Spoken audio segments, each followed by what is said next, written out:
Hello students, welcome to all of you in my YouTube channel Kuldeep Physics which make us study easy and comfortable।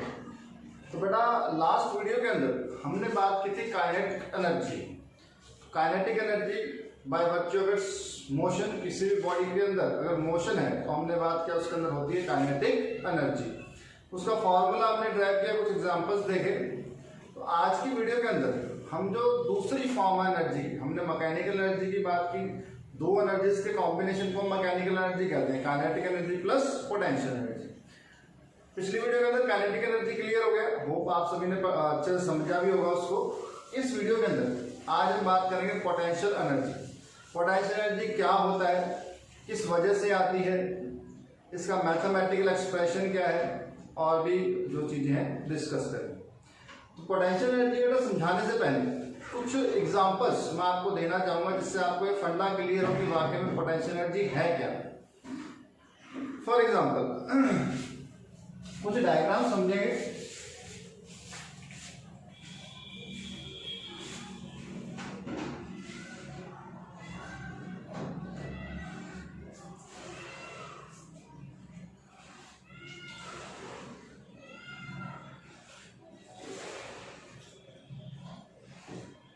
ये बेटा एक spring है मेरे पास, ठीक है।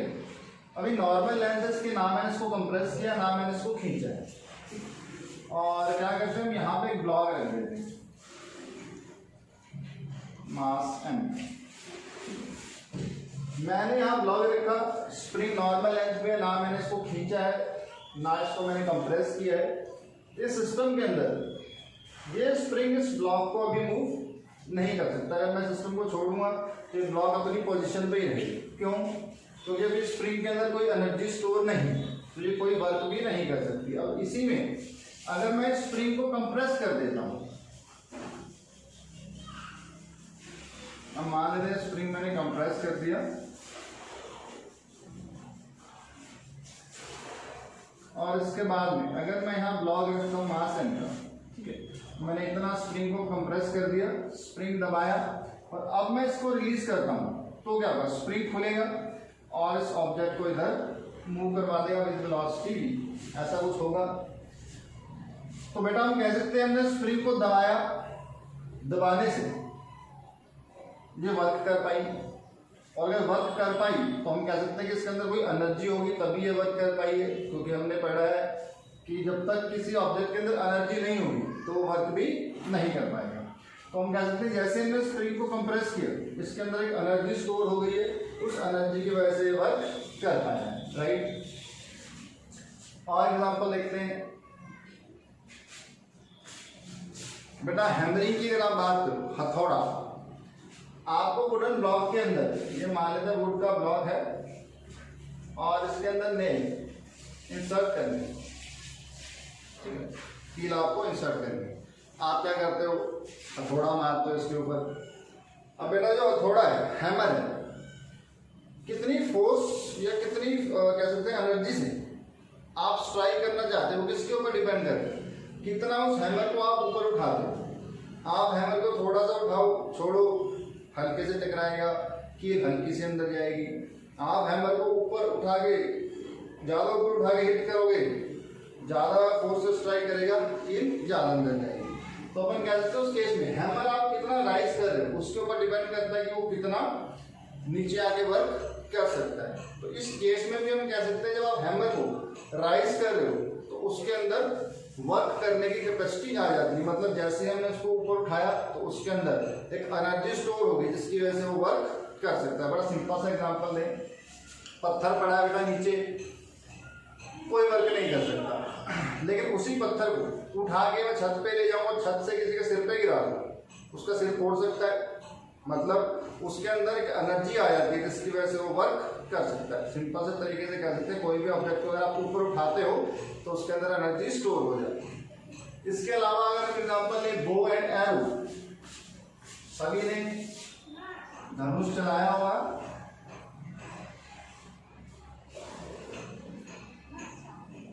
ठीक है, ये धनुष। अब बेटा आपको कहा जाए, आपने इसके अंदर तीर रख के चलाना है। धनुष के अंदर अगर मैंने तीर रखा और छोड़ दिया, क्या वो आगे मूव करेगा? नहीं मूव करेगा। मैं उसको खींचता हूँ, छोड़ता हूँ, थोड़ा मूव करेगा। मैं उसको ज्यादा खींचता हूँ, छोड़ता हूँ, और ज्यादा मूव करेगा। मतलब हो क्या रहा है, आप जितना उसको पीछे खींच रहे हो उतना ही उसके अंदर एनर्जी स्टोर हो रही है और उतना ही दूर वो उस एरो को थ्रो कर सकता है। मतलब जितना खींचेंगे उतनी ज्यादा एनर्जी स्टोर होगी, उतना ही ज्यादा वो वर्क कर सकता है, उस एरो को दूर तक फेंक सकता है ना। तो इस केस में भी अगर आप इसको खींचते हो, स्ट्रेच करते हो, तो हमारे पास कह सकते हैं इसके अंदर एक एनर्जी स्टोर हो जाती है, जिसकी वजह से एरो दूर चला जाएगा। या फिर एक बड़ा सिंपल सा एग्जांपल लें। छोटे होते हुए बच्चों ने सभी ने कार चलाई होंगी, टॉय कार है ना, चाबी वाली जो हमारे पास खिलौने आते हैं, उनके अंदर बेटा वो कैसे मूव कर पाते हैं? कभी आप उस खिलौने को तोड़ के देखना, या फिर कोई टूटा हुआ खिलौना आप देखो, उसके अंदर स्प्रिंग होता है, तो बेटा आप करते क्या, उसके अंदर चाबी भरते हो। चाबी भरने से क्या होता है, स्प्रिंग टाइट हो जाता है, स्प्रिंग के अंदर एनर्जी स्टोर हो जाती है। जैसे उसको आप छोड़ते हो तो वो एनर्जी वापस से रिलीज करता है और टॉय को आगे मूव करवा देता है। मतलब टॉय को मूव करवा रहा है मतलब वर्क कर रहा है, वर्क कर रहा है, मतलब उसका एनर्जी स्टोर हुई है। और एनर्जी की कहाँ स्टोर हुई है? जब आपने उसके अंदर चाबी भरी है, स्प्रिंग को टाइट किया है। तो बेटा ये कुछ एग्जांपल्स हैं, ये सारे एग्जांपल्स अपने पास है पोटेंशियल एनर्जी। तो हम कह सकते हैं अगर किसी ऑब्जेक्ट की आप कॉन्फ़िगरेशन चेंज करते हो, जैसे सिंपल स्प्रिंग, स्प्रिंग को मैं खींचता हूँ, उसकी कॉन्फ़िगरेशन चेंज हुई, उसके अंदर एक एनर्जी स्टोर हो जाती है। या फिर किसी ऑब्जेक्ट की मैं पोजीशन चेंज करता हूँ, नीचे से उसको मैं हाइट पे लेके जाता हूँ, तो उसके अंदर एक एनर्जी स्टोर हो जाती है। और यही जो स्टोर्ड फॉर्म है एनर्जी, इसी को हम कहते हैं पोटेंशियल एनर्जी। आती किस वजह से? कहते हैं by virtue of its configuration और पोजीशन। उसकी कॉन्फ़िगरेशन या पोजीशन की वजह से किसी ऑब्जेक्ट के अंदर अगर एनर्जी स्टोर होती है तो उस एनर्जी को हम कहते हैं पोटेंशियल एनर्जी। क्लियर है? डेफिनेशन लिखते हैं इसकी।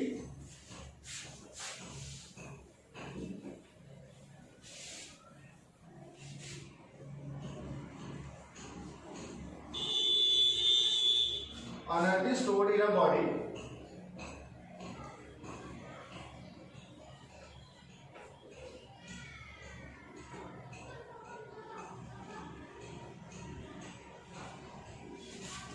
by virtue of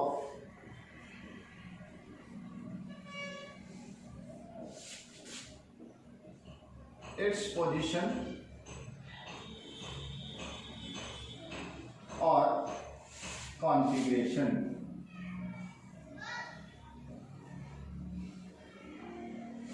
तो किसी ऑब्जेक्ट के अंदर उसकी पोजीशन या कॉन्फ़िगरेशन चेंज करने की वजह से अगर एनर्जी स्टोर होती है तो उस एनर्जी को हम कहते हैं पोटेंशियल एनर्जी। क्योंकि आपको बेटा उसकी पोजीशन या कॉन्फ़िगरेशन चेंज करने में कुछ वर्क करना पड़ेगा, और आपने जब वर्क किया तो हम कह सकते हैं वर्क उस ऑब्जेक्ट के अंदर स्टोर हो जाता है एज अ पोटेंशियल एनर्जी। कुछ एग्जांपल्स भी अगर हम यहाँ पे लिखें, example toy car, stretch spring,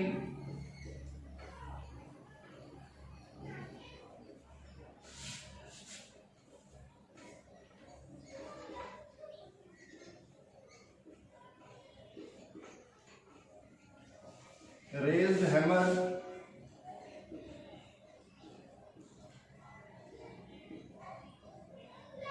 etcetera. और आप कुछ भी लिख सकते हो उसके अंदर, जो भी मैंने एग्जांपल बताए हैं, है ना, बो एंड एरो, कुछ भी एग्जांपल आप लिख सकते हैं। ये तो ही definition.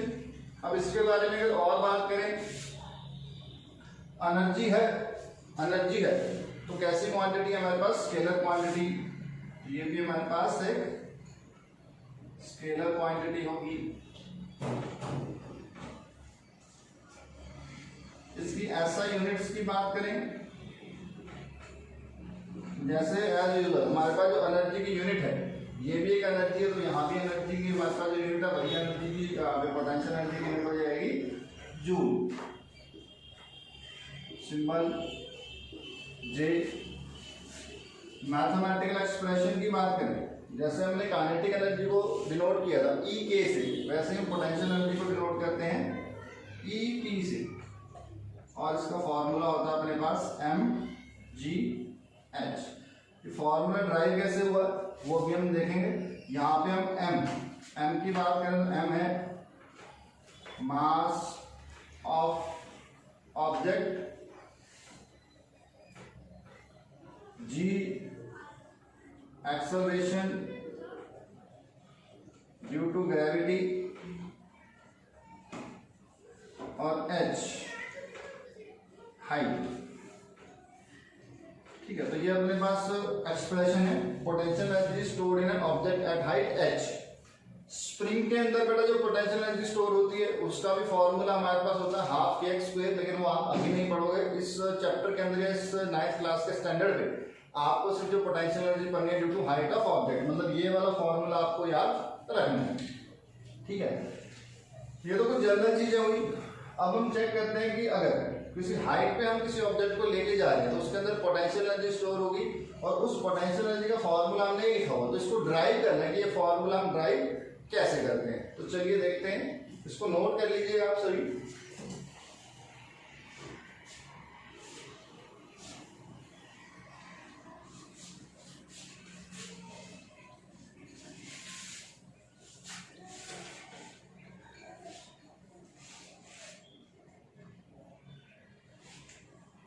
Potential energy at a height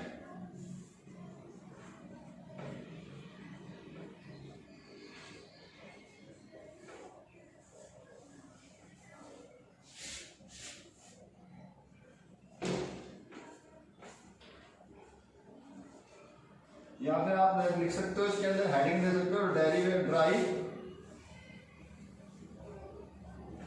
derivation of EP equals to mgh। ठीक है, तो इसकी हम डेरिवेशन कर रहे हैं या फिर आप कह रहे हो पोटेंशियल एनर्जी की डेरिवेशन कर रहे हैं और ऑब्जेक्ट किसी हाइट के ऊपर। इसके लिए बेटा कुछ चीजें कंसीडर करनी पड़ेगी। हम एक ब्लॉक मान लेते हैं जो ग्राउंड पे रखा हुआ है और जिसका मास है m। ठीक, जिसका मास है m। इस ब्लॉक को आपको राइज करना है, ऊपर लेके जाना है और मान लेते हैं कितनी हाइट तक इसको अपने को लेके जाना है, वो हाइट अपने पास है h। ठीक है, तो हमने कंसीडर किया एक ब्लॉक ऑफ मास m। ठीक है, और उसको हम राइज करके लेके जा रहे हैं एट हाइट h। बेटा इसको जब आप ऊपर लेके जाओगे तो आपको वर्क करना पड़ेगा, तो वर्क का फॉर्मूला अपने पास है फोर्स इनटू डिस्प्लेसमेंट। मतलब आप अपवर्ड इसके ऊपर एक फोर्स लगाओगे, उस फोर्स से आप इसको कितने डिस्प्लेसमेंट दे रहे हो, h डिस्प्लेसमेंट दे रहे हो। तो इस केस में हम मिनिमम एनर्जी या मिनिमम फोर्स की बात करें जो उसको ऊपर ले जाने के लिए चाहिए, कितनी चाहिए होगी। अब ना हम कह सकते हैं हमारे पास जो ब्लॉक है, ये ब्लॉक है मास m का। ठीक है, अब इसका जो वेट है, जो ग्रेविटेशन फोर्स है वो इसको नीचे की तरफ खींच रही है और उसका फॉर्मूला आपने देखा, वेट का फॉर्मूला mg। तो इस फोर्स से इसको अर्थ नीचे खींच रही है। अब अगर आपको इस ब्लॉक को ऊपर लेके जाना है तो जो मिनिमम फोर्स आपको इस पर लगानी पड़ेगी वो इस वेट के इक्वल तो होनी चाहिए कम से कम। तो अपवर्ड फोर्स जो आप इस पे लगाओगे इसको ऊपर ले जाने के लिए वो कम से कम mg के बराबर होनी चाहिए। ठीक है, तो हम कह सकते हैं इसको आप अपवर्ड मोशन में लेके जा रहे हो तो आप जो इसके ऊपर फोर्स लगा रहे हो किसके बराबर होगी, mg के बराबर होगी। लिख लेते हैं minimum force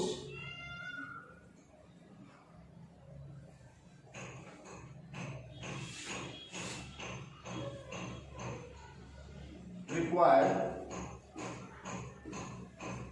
to raise the block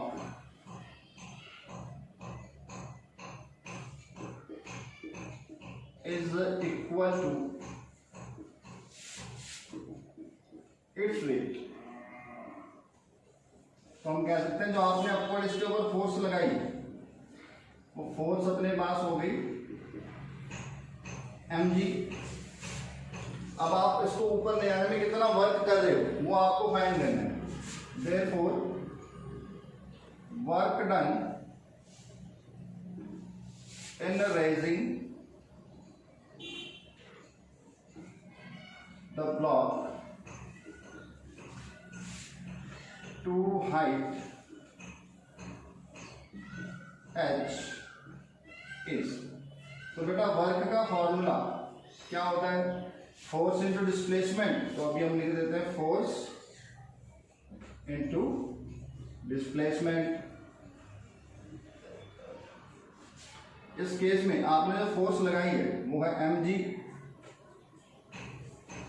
into जो डिस्प्लेसमेंट करवाई, डिस्प्लेसमेंट अपने पास हुई h। तो हम यहां से कह सकते हैं जो वर्क डन आया ये हमारे पास आया mg h।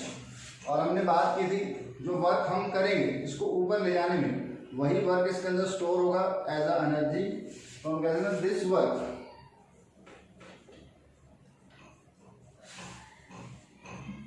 stored in the block as a potential energy, as a potential energy. Therefore EP को हम लिख सकते हैं जितना वर्क किया वही हमारे पास पोटेंशियल एनर्जी होगी। तो ये भी अपने पास हो जाएगी mgh। मैंने सिंबल चेंज कर दिया मैंने थोड़ा सा, इसको मैंने स्मॉल m हमने मास माना तो यहाँ पे स्मॉल m करेंगे, इसमें स्मॉल m ये अपने पास हो जाएगा mgh। बड़ी सिंपल डेरिवेशन है, ठीक है। याद रखेंगे किसी भी ऑब्जेक्ट के अंदर हाइट की वजह से जो एनर्जी स्टोर होगी पोटेंशियल एनर्जी और उसकी वैल्यू होगी हमारे पास mgh। हो जाएगी डेरिवेशन, सिंपल डेरिवेशन है। चलिए और कुछ इसके बारे में समझते हैं।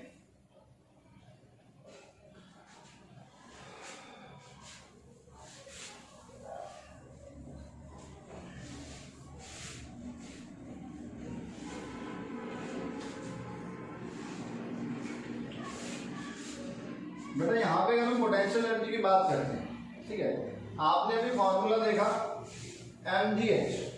अगर हम कोई m मास का ऑब्जेक्ट h हाइट तक लेके जा रहे हैं तो इसमें बेटा जो मास है ये चेंज नहीं होता, कांस्टेंट वैल्यू हमने बात का मास वेट एंड मास में पढ़ा था, मास चेंज नहीं होता तो ये कांस्टेंट है। g acceleration due to gravity, इसकी वैल्यू भी फिक्स है अर्थ के लिए।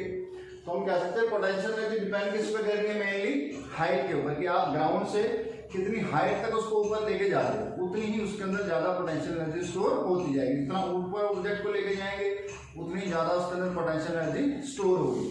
तो इस केस में मैं कह सकता हूँ बेटा ये ब्लॉक मैं सीधा यहाँ पे लेके जाऊं या फिर इसी ब्लॉक को मैं किसी दूसरे पास से लेके जाऊं, ऐसे लेके जाऊं,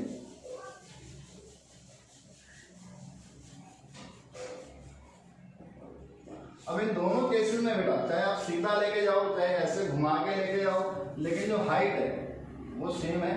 इस केस में मेरे पास हाइट कितनी है h ही। तो इस केस में मैं कह सकता हूँ जो वर्क डन है वो सिर्फ हाइट पे डिपेंड करता है, किस पाथ से आप गए उसके ऊपर डिपेंड नहीं करेगा। तो पोटेंशियल एनर्जी इन दोनों केसेस में हमारे पास सेम रहेगी। तो इसका एक पॉइंट बना के आप लिख लेंगे पोटेंशियल एनर्जी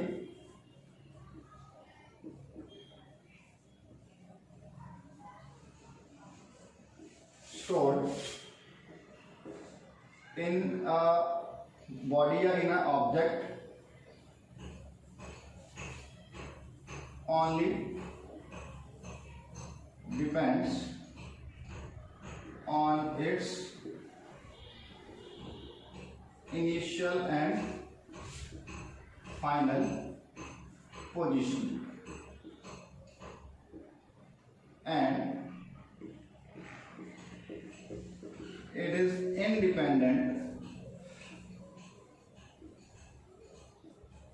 on path। ठीक है, तो ये पाथ पे इंडिपेंडेंट है, पाथ पे डिपेंड नहीं करके किस पे डिपेंड करती है, इनिशियल और फाइनल पोजीशन। इनिशियल पोजीशन कहाँ है, वहां से आप फाइनल पोजीशन कहाँ लेके गए, तो जितनी भी हाइट गया उसके ऊपर डिपेंड करेगा। जो भी पाथ आपने फॉलो किया उस पर ये इंडिपेंडेंट रहेगा। क्लियर? चलिए, तो बेटा हमने काइनेटिक एनर्जी पढ़ ली, पोटेंशियल एनर्जी पढ़ ली। अब जो नेक्स्ट टॉपिक हमारे पास आता है कंजर्वेशन ऑफ एनर्जी, कि एनर्जी कंजर्व रहती है। उसके लिए कुछ एग्जांपल्स हम देखेंगे अभी, और एग्जांपल्स के बाद में हम कंजर्वेशन ऑफ एनर्जी को जो है डिफाइन करेंगे।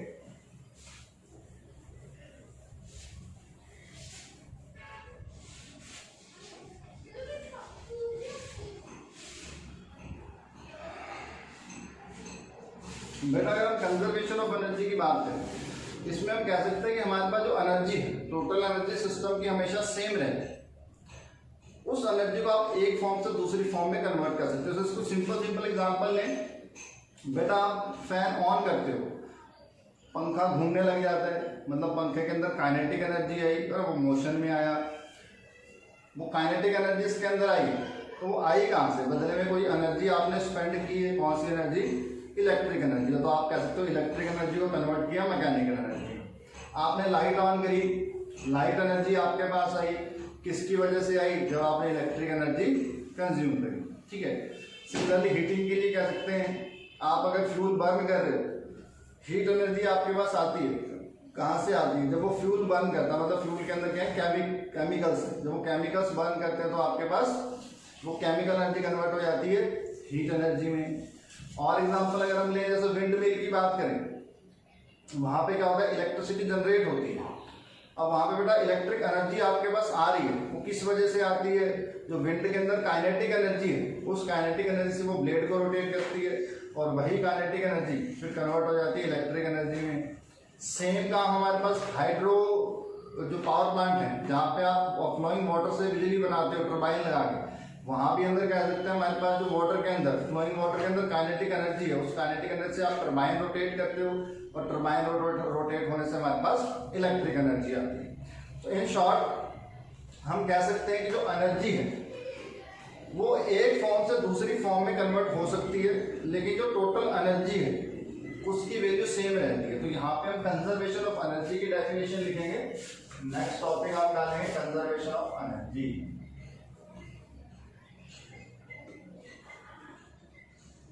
Conservation of energy.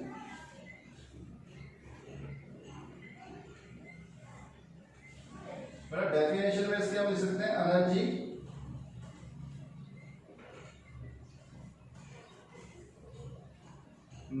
can neither be created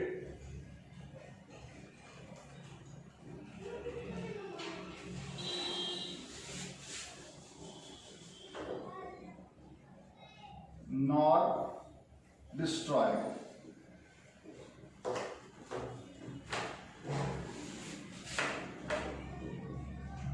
It can only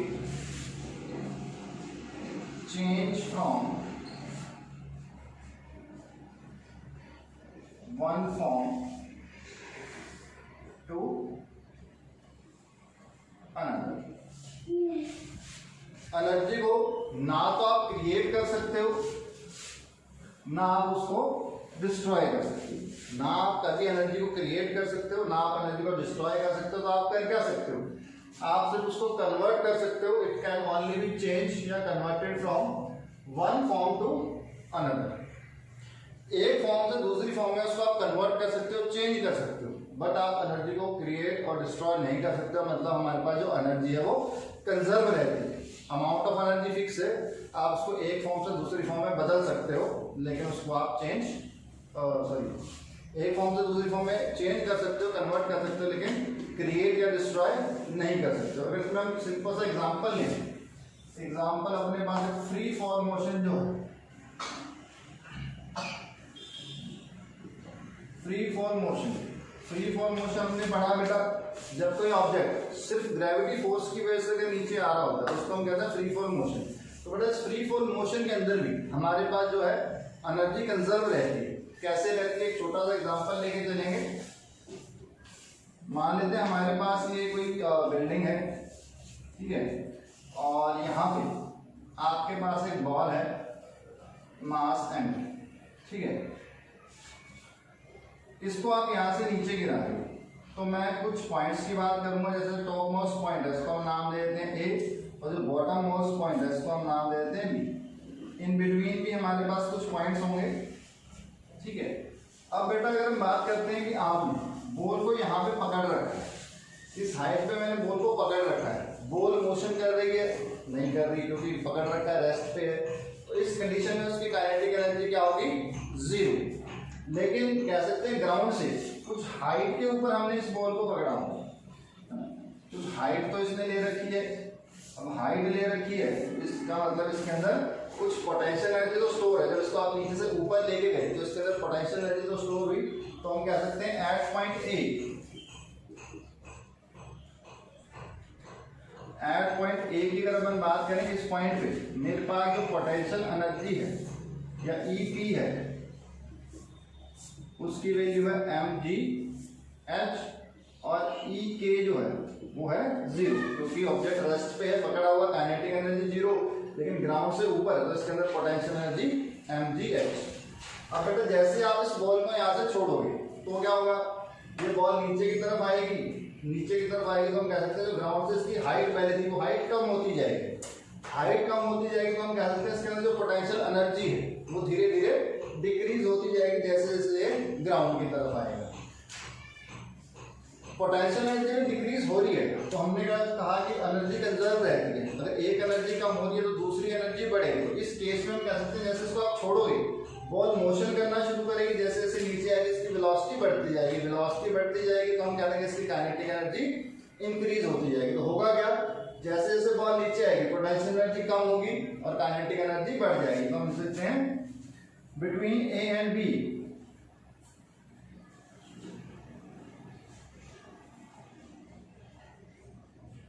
इस ए और बी के बीच में अगर हम बात करें तो हमारे पास क्या होगा, जो पोटेंशियल एनर्जी है ये धीरे धीरे डिक्रीज होगी और जो काइनेटिक एनर्जी है धीरे धीरे इंक्रीज होगी। दोनों की वैल्यू हम कह सकते हैं नॉन जीरो होगी। Potential energy is not equal to zero और काइनेटिक एनर्जी भी is not equal to zero, क्योंकि जैसे जैसे नीचे आ रही है इन बिटवीन कुछ इसके अंदर पोटेंशियल एनर्जी भी होगी और इसने वेलोसिटी गेन कर ली तो कुछ इसके अंदर काइनेटिक एनर्जी भी होगी, लेकिन नीचे आएगी तो पोटेंशियल एनर्जी डिक्रीज होगी और काइनेटिक एनर्जी इंक्रीज होगी। अब जैसे ये बॉल बिल्कुल नीचे पहुंच जाएगी बी पॉइंट में, एट पॉइंट बी,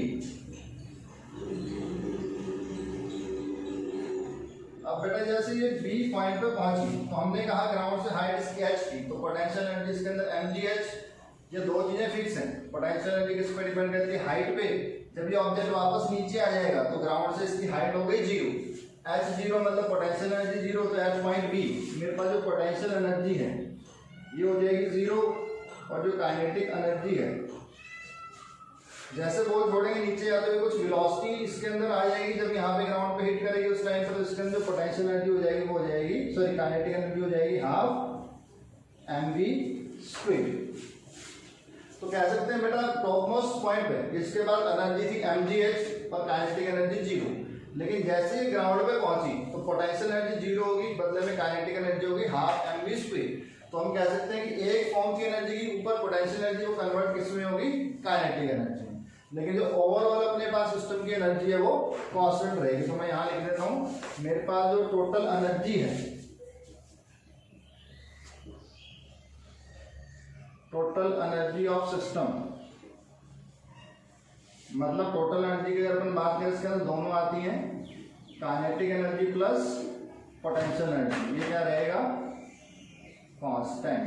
मतलब इस पूरे केस के अंदर ऊपर से नीचे तक आप इन दोनों एनर्जी का सम करते हो, हाफ mv² प्लस mgh, ये आपके पास रहना चाहिए कांस्टेंट। ये हो सकता है कि किसी पॉइंट पे पोटेंशियल एनर्जी ज्यादा हो, किसी पॉइंट पे काइनेटिक एनर्जी ज्यादा हो, लेकिन आप इनका सम अगर फाइंड करोगे तो ऊपर से लेकर नीचे तक हर पॉइंट पे सम सेम रहेगा। तो यहाँ से हम कह सकते हैं कि हमारे पास जो एनर्जी है वो कंजर्व रहती है। एनर्जी को आप ना क्रिएट कर सकते हो ना डिस्ट्रॉय कर सकते हो, सिर्फ कर सकते हो एक फॉर्म से दूसरी फॉर्म में उसको हम कन्वर्ट कर सकते हैं।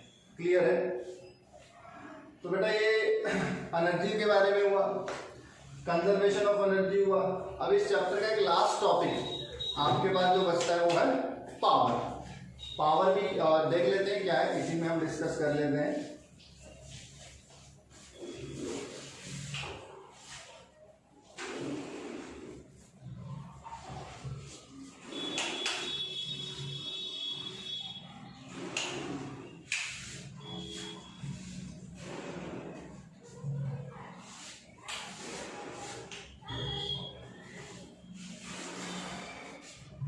बेटा लास्ट टॉपिक कह सकते हैं जो आपके पास इस चैप्टर का आता है पावर।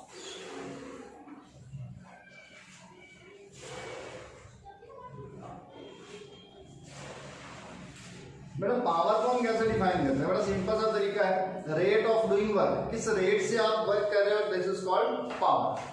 छोटा सा एग्जांपल लें, दो बच्चे हैं, दोनों बच्चों को हमने कहा कि आप बॉक्स लो सेम मास का और दोनों धक्का लगा के इसको 10 मीटर दूर तक लेके जाओ।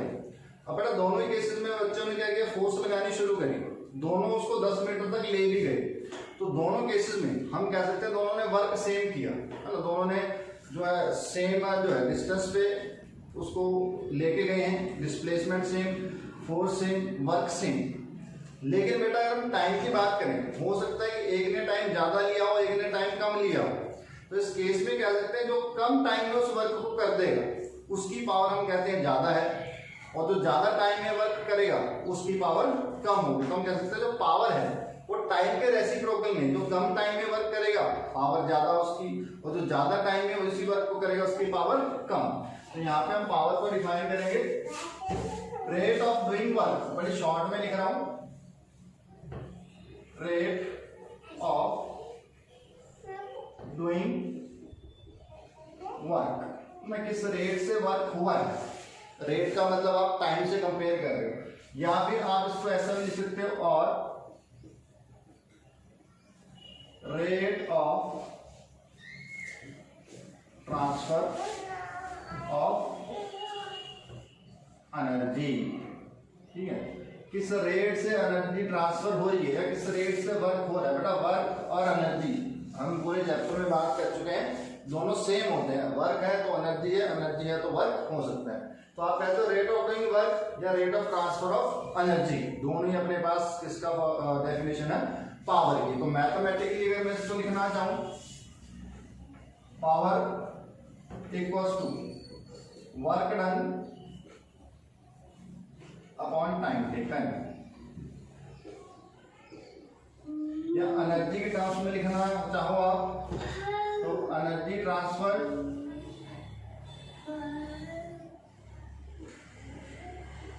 Divided by time taken. ठीक, फॉर्मूला हुआ।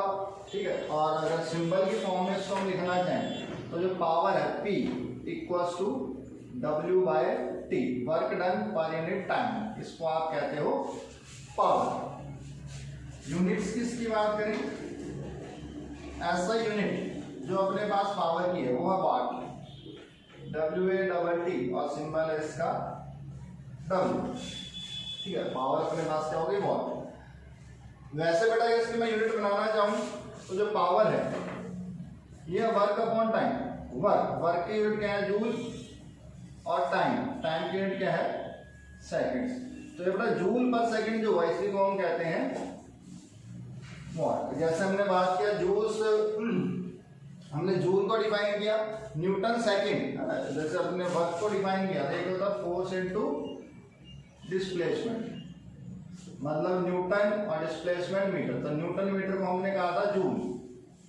सिमिलरली यहाँ पे जूल पर सेकंड को हम कहते हैं वॉट, और वॉट किसकी यूनिट है हमारे पास, पावर की। याद रखेंगे, अगर आपको डिफाइन करना आ जाता है कि 1 वॉट पावर को कैसे डिफाइन करेंगे कि 1 वॉट पावर है, तो बेटा अगर पावर को 1 वॉट करना है तो मैं कहता हूँ जो वर्क है उसको 1 जूल कर दें और जो टाइम है उसको 1 सेकंड कर दें, तो मेरे पास 1 वॉट पावर कब आएगी, जब वर्क हो 1 जूल कितने टाइम में, 1 सेकंड। ठीक, तो हम यहाँ पे कह सकते हैं 1 what power, power is 1 what,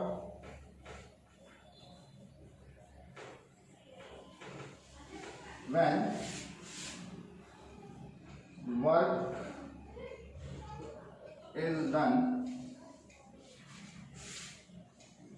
at 1 joule per second। जब वर्क 1 जूल पर सेकंड हो रहा है तो आपके पास जो पावर होगी 1 वॉट, ये भी आप साथ में लिख लेंगे। 1 वॉट को कैसे डिफाइन करेंगे, व्हेन जो रेट ऑफ डूइंग वर्क है इज 1 जूल पर सेकंड, तो रेट ऑफ डूइंग वर्क है 1 जूल पर सेकंड अगर हमारे पास होगा तो पावर को भी हम कह देंगे 1 वॉट। इसके अलावा बिगर यूनिट्स की अगर हम बात करें, जैसे हमने पहले बात की, इसमें हमारे पास जो बिगर यूनिट्स आती हैं वो आती है किलोवाट, जिसको आप लिखोगे KW, मतलब 1000 वाट। 1000 वाट लिख सकते हैं इसको, या फिर आप कह सकते हो 1000 जूल पर सेकेंड भी आप लिख सकते हो। किलोवाट के अलावा हमारे पास है मेगावाट,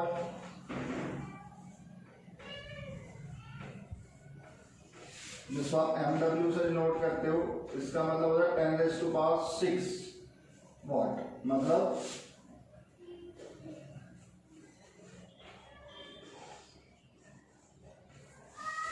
10⁶ वाट। ठीक है, तो पावर के बारे में इतना ही समझना है। रेट ऑफ डूइंग वर्क या rate of transfer of energy, unit है इसकी वॉट। 1 वाट को आप डिफाइन कर सकते हो, 1 work is done at the rate of 1 joule पर सेकेंड। बिगर यूनिट में अपने पास किलोवाट है, मेगावाट है। चैप्टर के एंड की तरफ पहुंच चुके हैं।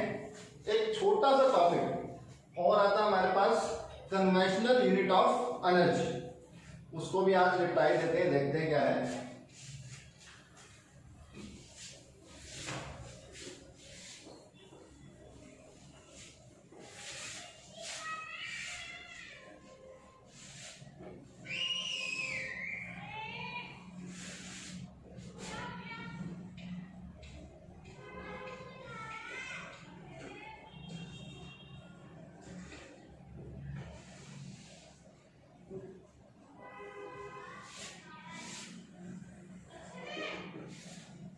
बेटा एनर्जी की यूनिट हमने बात की जूल, लेकिन बेटा जो जूल जो यूनिट है बहुत स्मॉल यूनिट है। मोस्टली जब आप एनर्जी यूज करते हो तो बहुत सारी एनर्जी यूज होती है, तो आप उसको एक्सप्रेस करोगे तो जैसे 10,000 जूल, 20,000 जूल, 50,000 जूल, ऐसे आपको लिखना पड़ेगा। तो उसको अपन छोटा करने के लिए थोड़ी सी बिगर यूनिट अपन ने बनाई, जिसको हम कहते हैं कन्वेंशनल यूनिट ऑफ एनर्जी। तो ये हमारे पास जो यूनिट होती है इसको अपन कहते हैं kilowatt hour. Kilo watt hour, यहां लिख सकते हो KWH। किलो वाट आवर कितने जूल के इक्वल होती है, ये क्वेश्चन आपको आ जाता है। तो हम कह सकते हैं बेटा 1 किलो वाट आवर, ये W कैपिटल आएगा, 1 kilo watt hour equal to how many joules. अगर क्वेश्चन आता है तो बेटा आप फाइंड कर सकते हो। जैसे मैंने लिखा किलोवाट, किलोवाट को अगर मैं वाट में लिखता हूं तो कितने वाट होगा, 1000 वाट।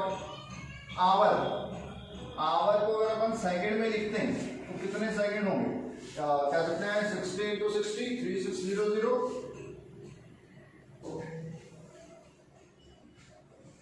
क्लियर है। वाट, अभी मैंने बताया जो वाट है वो किसके बराबर होता है, जूल पर सेकंड के। तो वाट की जगह हम लिख सकते हैं जूल पर सेकंड, तो मैं इसको लिख दूंगा 1000 जूल पर सेकंड इनटू 3600 सेकंड। इस सेकंड से सेकंड कैंसिल हो जाएगा और आपके पास आता है 3600,000 जूल, जो कि अपने पास होगा 1 किलोवाट आवर के ऊपर। इसको आप बेटा साइंटिफिक नोटेशन में लिख सकते हो, आप पॉइंट को इधर घिसकाओ तो 1 2 3 4 5 6, तो मैं इसको लिख सकता हूँ 3.6 इंटू 10⁶ जूल, 1 किलोवाट आवर। तो जब आप कहोगे कि आपने कितनी एनर्जी कंज्यूम की, अगर कहते हैं 1 किलोवाट आवर एनर्जी कंज्यूम की है, इसका मतलब आपने इतने जूल एनर्जी खर्च कर दी है। तो इतने जूल एनर्जी जैसे आप कंज्यूम करोगे, मतलब आपने कितनी एनर्जी कंज्यूम की है, 1 किलोवाट आवर। इतना ही टॉपिक है बेटा ये। इसके बाद में इस बुक के अंदर जितने भी शॉर्ट न्यूमेरिकल है उनको आप करिए, अच्छे से समझने की कोशिश करिए। अगर वो न्यूमेरिकल समझ में आते हैं उसके बाद आप एक्सरसाइज स्टार्ट करिए। तो एक्सरसाइज आपका होमवर्क रहेगा, और फिर भी अगर आपको किसी क्वेश्चन के अंदर कोई प्रॉब्लम आती है तो आप मेरे से कमेंट करके पूछ सकते हैं। वीडियो कैसी लगी बताना ना भूलें, अच्छी लगी तो लाइक जरूर करें और ज़्यादा से ज़्यादा अपने फ्रेंड्स को शेयर करें और साथ ही चैनल को सब्सक्राइब भी करें। Thank you.